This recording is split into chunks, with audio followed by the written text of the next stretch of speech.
Welcome to Joyful Purpose, a podcast where we share faithful stories of purpose, joy, and resilience. I'm your host, Sheila Hara, and together we'll explore how faith shapes our lives, careers, and the challenges we navigate. Each episode, we sit down with incredible guests who are walking in faith, pursuing their calling, and making an impact. Today, I'm so excited to welcome Michelle. Michelle is not just a guest, she's family. She's my husband's sister, and I've had the joy of knowing her for the past 14 years. We've walked through so much together, from pregnancies and motherhood to the everyday moments of life, family, and faith. Our bond is rooted not just in shared experiences, but in shared love for Jesus and a desire to raise our children with His truth at the center. Professionally, Michelle is a dedicated exec assistant with a strong background in supporting C-level executives, currently at a top Silicon Valley edtech company. Her return to the workforce came after an intentional 8-year career break to focus on raising her 2 children, both of whom are active in sports and keep her on her toes.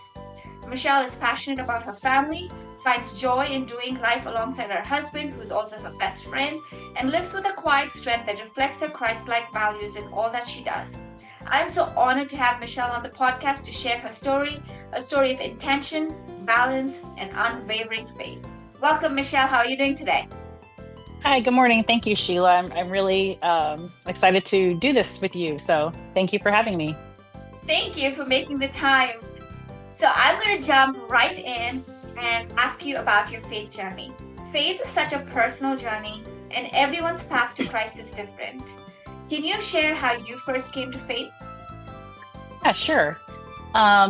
So I was not raised in a Christian home, or really, I was raised in a non-church home. I had a Japanese dad who I think believes in Buddha. It's just not something we were really discussing as kids in the home. Like religion and politics were kind of a no-no. Mom was raised Catholic and kind of was more on the lines of letting us decide for ourselves. So that meant for me as a child and middle school and even high schooler that I had no idea what the gospel even meant.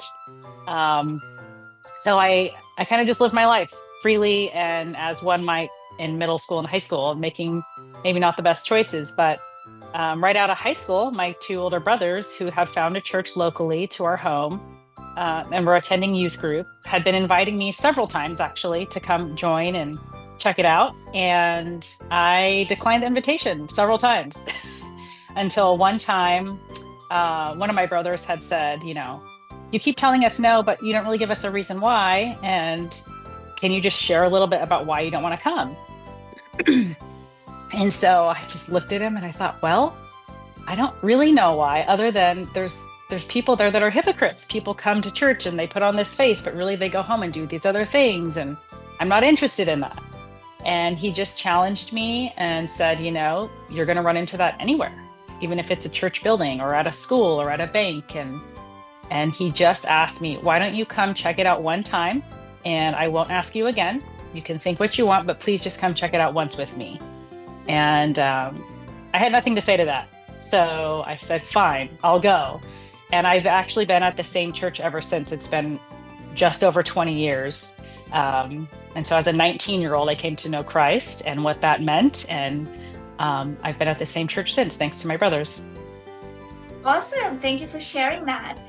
Were there any specific moments or experiences that changed the way you look at life in general? I know you spoke about your brother challenging you, but were there other such experiences that made it more concrete for you? Yes, there's a handful. I'll try to focus on just one. So growing up, without carrying on and on, my mom was not really present emotionally and physically for my formative years. And so to me, I thought that was just normal because that's all I knew. And looking back, realizing, okay, I wasn't alone. God was with me. And he kind of slowly allowed me to have forgiveness in my heart toward her and my feelings toward her. Because in the moment, I thought it was normal since it was all I knew. And then as I was older at 19 and became a Christian and a follower, realizing, wow, okay, I was angry and I was, frustrated and disappointed. And God just helped me look at her with His eyes. And I began to pray for her, and I began to have a softened heart toward her and realize I wasn't alone. He was with me every step. I just didn't know it. And I can be a living testimony to her as well. So that was probably one of the biggest things for me that I hope that answers your question, where just my mom's absence in those years that I really struggled with, that God helped me with as I became a Christian. Awesome. Thank you for sharing that, Michelle. And I've known you for a certain amount of years too, and I've seen your growth, especially towards your mom. And I think it has been a remarkable journey. A lot of forgiveness.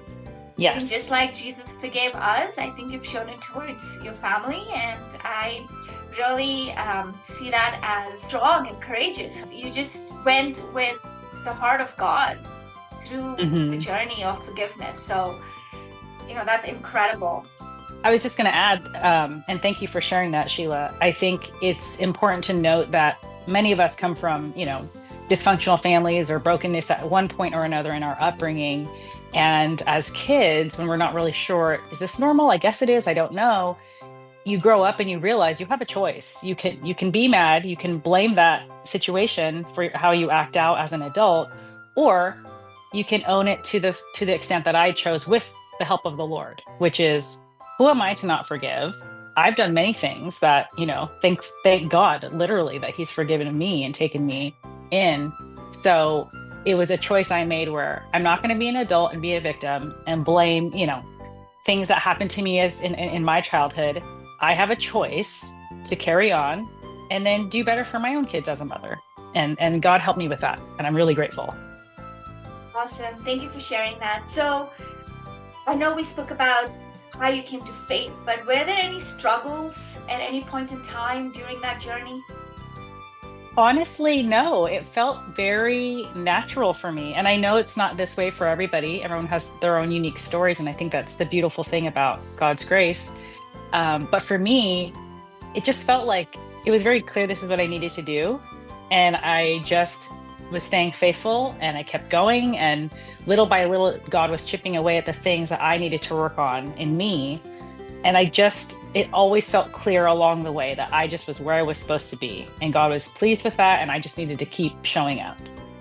So Awesome. it felt very organic for me. Yeah, I feel very fortunate there. That's awesome.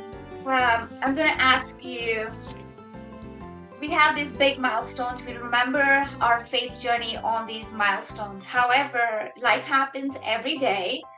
And how do you show up in these everyday moments? So if you have any examples talking about faith on a daily basis, how you show up, and if you want to share some of that, that would be super helpful.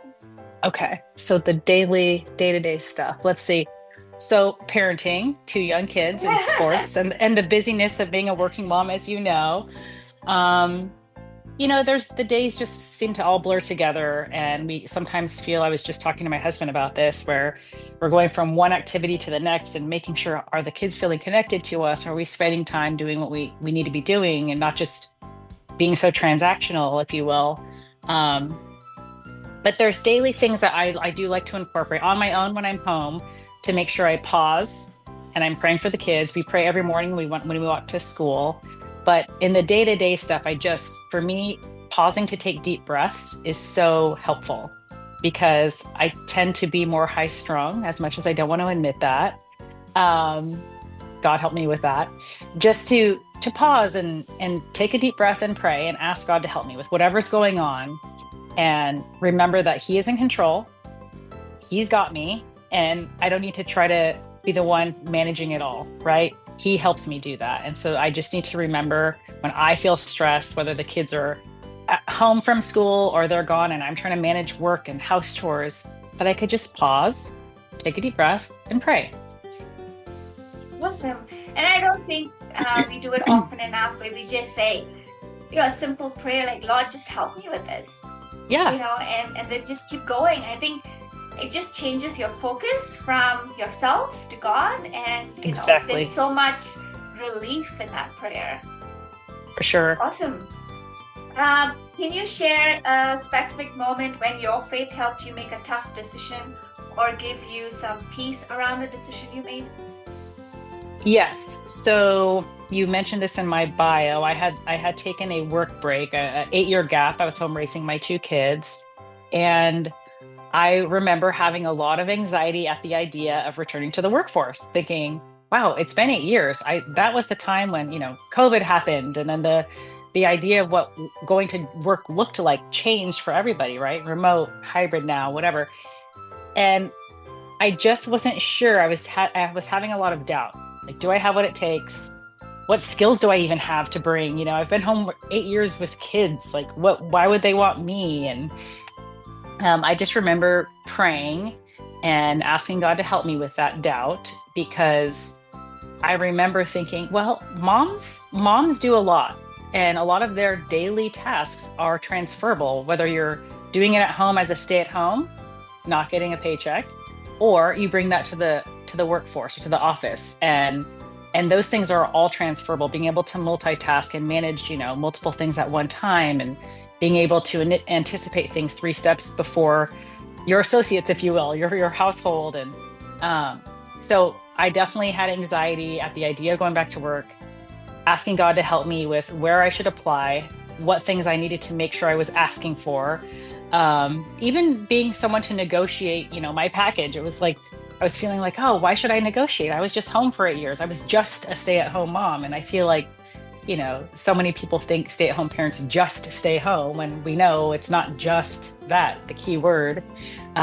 So he helped me a lot with my doubt and my fear, and just spoke to me, said, you got this. 8 years is nothing. You're going to go back. It's going to be just like riding a bike. You're going to get right back on, and you'll be okay. Just trust me. And that too felt very natural going back to work. I remember feeling, and I've been back at work 3 years now, almost. Like, it was just so organic. And I'm just so thankful that God was looking out for me that way, that I was able to give him my worries, let him manage my own feelings, and just trust him each day that went by. So That's awesome. And that's so encouraging to hear for, those listeners that are still doubting themselves, trying to maybe find the next job, even if they're working, or stay-at-home parents that are planning to go back to work. I think it's going to be so encouraging for them to hear this. And that's wonderful, because God definitely orchestrates, I'm sure, the boss that you have, the people that you met and spoke with, the interviews that you had. I think God just orchestrated favor in all of those realms. And, for you to be in that perfect position going back, into the workforce as your first job back, I think right. It's such a blessing. Definitely. Just to have favor. Right. Awesome. Okay, this next segment is going to be a fun segment. So you Okay. cannot overthink. You just say what comes to your mind first, and we'll go with that. It's a Would You Rather segment. Would you rather have one-on-one time with each of your kids daily, or a peaceful, stress-free home 24/7? Ooh, gosh, that's hard. I'm going to put myself aside, as Christ tells us to do, and choose the first one, because as we know, the days are long, but the years are short. And I would want to give my kids that one-on-one time before we're going to get to a season where we wish we had more of it. So I would choose that one. Yeah, and the peaceful, stress-free time is coming, right? Sooner rather than later, it will be there. So yeah, I totally agree with you. Okay. Would you rather receive words of encouragement daily, or gifts that remind you of God's love? Words of encouragement daily. I'm in words of encouragement or words of affirmation, the love languages book. Yeah. So that's totally me, and that would be way more meaningful. So that one is for sure my answer. Awesome. Okay. Would you rather have hospitality of Lydia or the strength of Rahab? Strength of Rahab. I'm all for being a strong woman in the world these days, and women strengthening and empowering one another. So that would be my answer. Okay. Would you rather have a strong prayer life like Hannah, or be a fearless leader like Deborah? Strong prayer life. Why? Because I'm not one that needs to be in the spotlight. So as a leader, right? I'm happy to do it. That's always been my MO. I'm happy to do it if people need it, but I don't need to be that person. I would rather be behind the scenes being praying for folks in situations, and know that that's my gift and my time being spent. So, okay. Would you rather build the ark with Noah or part the Red Sea with Moses? Oh, Red Sea. That's something I am so fascinated by that I wish I could have seen with my very own eyes, for sure that one. Awesome. Okay.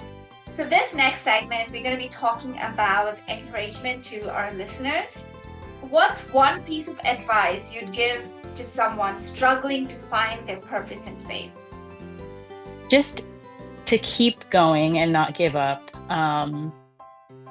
When my brothers invited me and I thought I knew better than God, and I kept declining invites, I'm thankful that they kept inviting me. And I think it's important that folks know, obviously, the truth, the way, and the life that is in Christ. But if they don't know that yet, just to keep going and trust, and take one day at a time doing that. That's great advice. Um, what has been a Bible verse that has anchored you in tough times?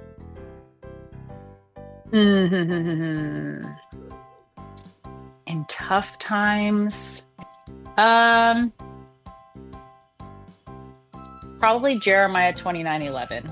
Probably circling back to when, I struggle with doubt at times, or just wanting to know, God, where are you? And so I'll read it if that's okay. Um, Yes. For I know the plans I have for you, declares the Lord, plans to prosper you and not to harm you, plans to give you hope and a future. And that I think it's just something I always come back to. That's just written on my heart when tough times come, and I want to doubt. It's like, no, no, no. I know He knows the plans He has for me, and I need to remember and trust that that's true. Absolutely. He knows the end. He knows how every one of us and what choices we're going to make. He knows every one of those choices that we're going to make and how they're going to end up. But the good Mhm. news is He uses the good and the bad to glorify His name. So, that's amazing. Thank you for that. Okay, the last question on this segment. What's one simple thing our listeners can do this week to grow in their faith?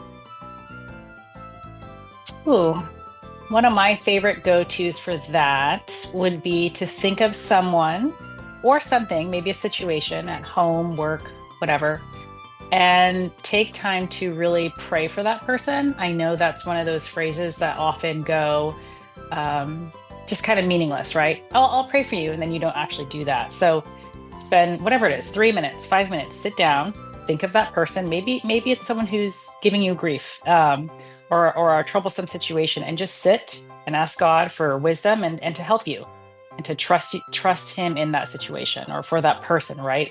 Pray that you maybe have more patience with this person, or can be more loving and kind toward them, and that God would give them eyes and a heart to look at them the way He does. So just spend time and pray for a person or a thing that's going on. Absolutely. And the Bible talks about this too. If you're new to prayer, you can always do the Lord's Prayer, which is in Matthew 6, 9 through 13 as well. Mm. Thank you for that, Michelle. That was awesome. Okay, we're going to go on to our rapid fire segment. You ready for this? The first thing Yes. that comes to your mind, no overthinking. What's your favorite Bible verse for encouragement? Ooh, another favorite. Philippians 4:13. I can do all things through Christ who strengthens me. That, to me, it's like, wow, I have the power. I can do anything. So that, I love that word. I love that verse. Absolutely. If God is for us, who can be against, right? Right, Um, right. awesome. What's one worship song that Mm. always lifts your spirit? Okay, this might be cliche, but it's personal to me and has been for some time. Amazing Grace. Just because of all that I went through as, 0 to 19, not having God in my life, and realizing that His grace really is sufficient and enough. When I became a mom, that's a song that, since my oldest was a baby, we sing every night to them. When we sing and pray for them, it's our song. So definitely that one. Thank you for sharing. Awesome. Okay. Which woman in the Bible do you relate to most? Hmm. Ruth comes to mind for a couple of reasons. She's known for her virtues of loyalty and strength, but also because um, her loyalty specifically, I'm thinking of her with her mother-in-law. Um, I have a mother-in-law who I try dearly to love on and be intentional with, and I hope she sees my efforts and reciprocates those in her heart with me. So, but the strength, I love the women of strength. So definitely Ruth. Awesome. Thank you. Journaling your prayers or speaking them out aloud? Speaking them out loud. Okay. Fasting or deep study? Which draws you closer to God? Oh, probably fasting because for me, I think that is more difficult. So that draws me to truly depend on him and trust. Awesome. What's one way you stay connected to God in a busy season? And I know you're super busy being a mom, going back to work and, everything else in between, right? With the activities of the kids, activities of you, the social calendar is everything, comes together. So what's one way you stay connected to God? Definitely prayer because it's at our fingertips. I don't need to go find a tool or a notebook or a pencil. I can just stop what I'm doing and talk to God. Awesome. That's great advice. Okay, if you could have one superpower from the Bible, what would it be? Let's go with, gosh, there's so many. Um, I would say healing. I am one who loves health and fitness and has worked in healthcare. So just as a simple way to help someone else, try healing. So, thank you, Michelle. Is there anything else you would like to end with before we close today? To remember that God is with us, whether you're a working mom, stay-at-home mom, we all juggle a lot of the same things. And just know that God's with you. He sees what you're doing and he's proud of you.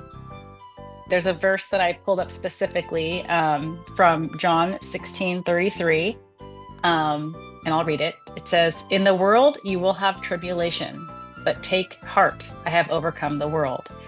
I just want to share that with whoever's listening today, because whether you are new to faith or have been walking for years, I think it's important that we, as I've mentioned, pause, take a deep breath, pray, know that these things happen. Sometimes we have good days, sometimes we have bad days, but God is with us and he has overcome the world, and we can trust in him for those moments. So keep going.